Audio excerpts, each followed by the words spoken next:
Türkmenistanda adatdan daşary aýazly günlerde ýaşaýyş çaýlar ýylylyksy galýar suwup çönçülük ulgamy sandan çykýar. Dekabr aýynyň başyndan bäri howanyň temperaturasy birden petelip, soňky günlerde ýurdun demirgazyk sebitlerinde 20 gradusdan pete düşdi. 10-njy dekabrda paýtagtyň birnäçe etraplarynyň ýaşaýyş çaýlary suwsuz galdy. Azatlyk radiosynyň habarçysynyň sözlerine görä, ýerden sagat 10-da parahat 2,4-de suw öçürilipdir, goňşy etraplardaky ýollarda gyzgyn suw akypdyr. Parahat 2,2-de adamlar ýoluň ugruna köp mukdarda gyzgyn suwuň akyanyny gördüler. Käbir öýlerde we 11-nji etrapçyda suw ýok, hatda ulag bilen suw getirdiler.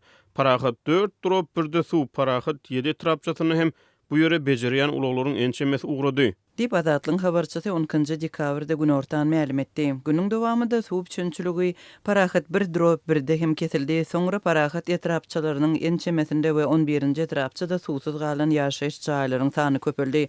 Çaýlaryň ençemesinde ýylylyk hem ýok. Azatlyň habarçysy çönçüligiň kesilmeginiň resmi sebäplerini entek anyklap bilmedi.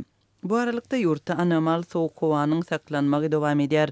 Demirgazyk sebetlerde temperatura 22 gradusy çenli pete düşýär. Kadaly maýylykdan gar we noldan aşağı derejelere düşen temperatura bilen düýüp götür üýtgän howa Aşgabatda hyýladys çaýlaryny hyýladys bilen baglanyşykly betbaçylykly ýagdaý ýüze çykardy.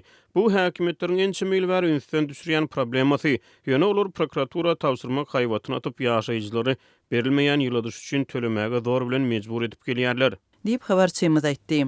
Käbir ýaşaýyş çaýlarynda ýyladyş ulgamynda näçe azlyklar ýüze çykýan bolsa, käbirlerinde ýyladyş ulgamy asla ýok. Şeýle jaýlaryň ýylaty öýlerine elektrik batareýalary, split sistemalar we beýleki ýyladyş ýanjamlary bilen gyzdyrmaga elektrik we gaz peçlerini ulanyp goşmaça çykda jetmäge mejbur bolýarlar.